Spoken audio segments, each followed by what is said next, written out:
speaking in closing for the proposition. Mr. Sherwin, Mr. Sherwin Yu from Kampong Ubi, and he works in the aviation industry. So let's hear from Sherwin. Good afternoon, everyone. Okay, to help to clarify what is the proposition stand, so maybe I will try to go a bit extreme. So instead of considering Singaporean first, I thought our stand should be we should put Singaporeans second. In fact, I propose to you that we should put foreigners first. Why? Why do you think Singapore can manage to come from a third world to the first world today? Had we not separate from Malaysia, we can still sit back and maybe relax because there's a lot of fertile soil up north, you see. We can just plant palm oil and you can just sell oil. You can become a farmer and get rich and you can enjoy life. After the split, what was the consequence? We do not have any natural resources. We have to go and beg Milo and Ford Motor to come in. Am I right? So that's why we preserve the Ford Motor factory today to honor them, because they came in even though Singapore were in dire straits. They create jobs for us. We attracted them. And they're not a foreign company, or in today's term you call them the foreign direct investment. They are the people who bring in the money from overseas to Singapore to provide jobs for you. Of course, they also need to make money. So how to help them make money? To help them make money, either we are better skilled than the rest of the world, or we are lower paid than the rest of the world. That's why you cannot quibble, and we cannot quibble and argue over the wages that now foreigners is coming in to compete with you. That's the same theory. So now the cleaners out there, the China, the Indians, they come here and they're fighting, like what opposition mentioned, the IT jobs. They can do the same IT job at a lower pay than you, and we are arguing. Now we are telling the government, please do not grant them any more S-Pass. Restrict the S-Pass so that now I can get the same IT job at the pay that I think I want. So by limiting foreigners, we are actually telling the whole world that Singapore choose to become uncompetitive because we cannot win our foreign counterparts. We want to protect ourselves. We are afraid that the other foreigners will come in to fight our rice bowl. So we didn't want to go along that line to protect ourselves. And when we come to university places, we also tried to restrict university places. Even recently, I believe PM has announced that the quota will be increased, and the increase will not cater to foreigners. So if I'm a foreigner now standing in my home country, I would think that you do not welcome me to come in.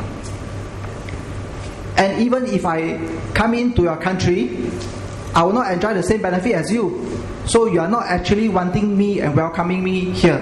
So they are better off to go to other university in other countries.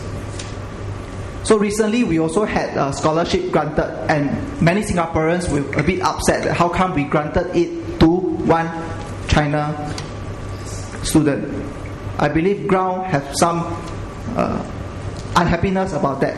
So but come to think of it, in the whole cohort, what if, and I think she is the number one student in the whole cohort, doesn't she deserve to be granted the scholarship than the rest of the locals, Singaporeans?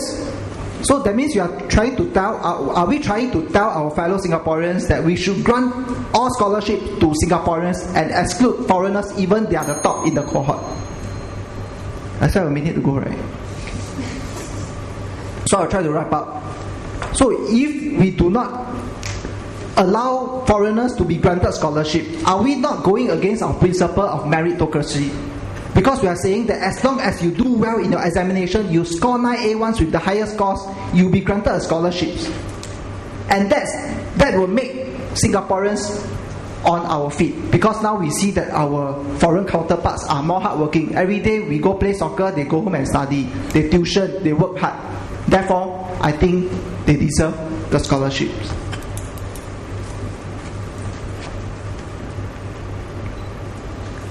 when it comes to Singaporean first kind of policy, there's no one size fits all. You can't you only want to attract the low wage workers like the maids, the construction worker to come in, and you restrict other talents in the own field to compete with you. It has to be a fair and reasonable policy for foreigners to view us as an attractive place. Thank you.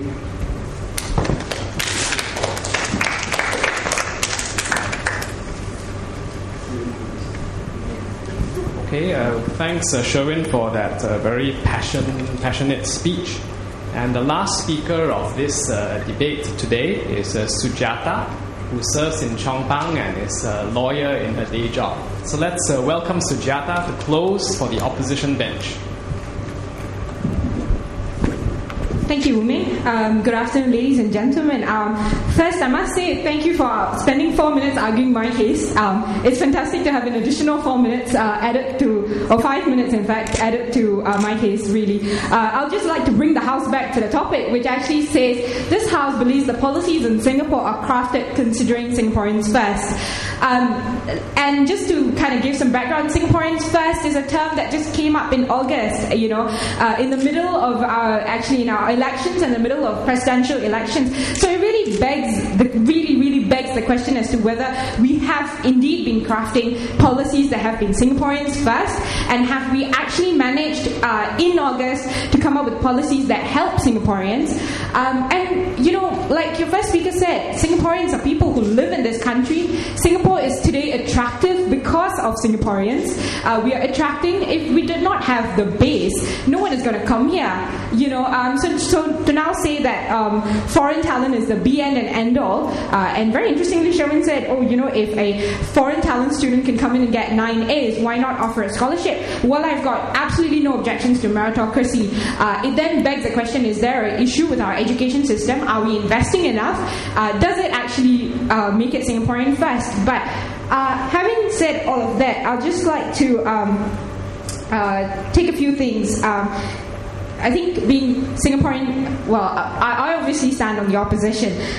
So I'm going to obviously set up that the policies that have been being crafted are considered in the holistic interest of Singapore, or Singaporean interest, as opposed to actually look at Singaporeans first, like each and every individual Singaporean. Having said that, what I intend to now look at is actually how our housing policies are in fact not Singaporean first. Very interestingly, I think the first speaker touched on the housing policies, and the housing development mod, just by way of background, was built as a mechanism of public housing or social housing. The properties were built under the purview of the Ministry of Development in the 1960s to provide low-cost, clean homes, and to really clear out what was effectively slums or squalid conditions in which Singaporeans were then living. It is quite amazing, and I agree, that today we have about approximately 85% or slightly above ownership. That's an amazing thing. But then, in today's paper, we have the backdrop of that the HDB resale price index is at an all-time high of 187.2. Then it begs the question whether the Singaporean dream of having a home or roof over your head has now become a mythological purpose for which HDB has been set up for, whether it will continue to be something that young people, people who are Singaporeans, can strive to. So let's just break this down on the resale market, right? We have first-time buyers, which comprise 20 to 25%. And I'm completely talking about the resale market and not the new entrants here.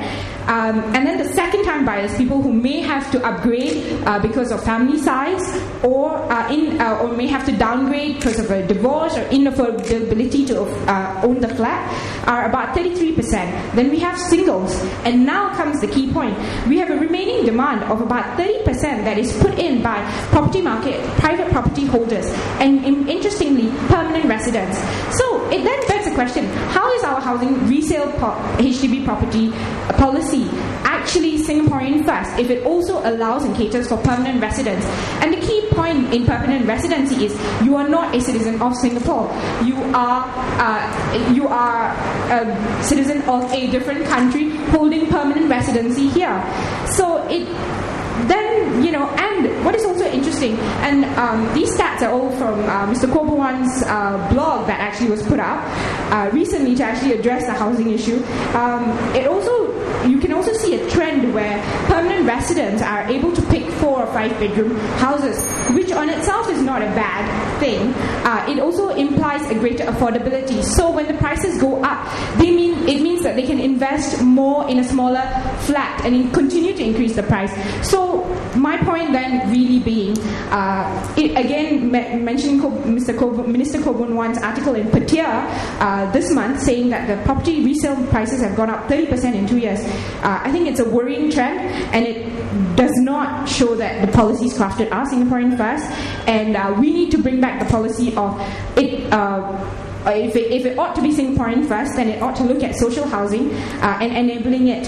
So I think collectively, I'll just briefly summarize. I think my first speaker actually looked at job creation and policy, and the fact that I reiterate, the opposition's point is that we look at collective Singaporeans' interests, indirectly looking at the interest of Singaporeans through job creation, increase in the economy, and while these things may be beneficial, they're not directly addressing Singaporeans first. And then my second speaker spoke about university tuition fees and the service obligation and how that does it.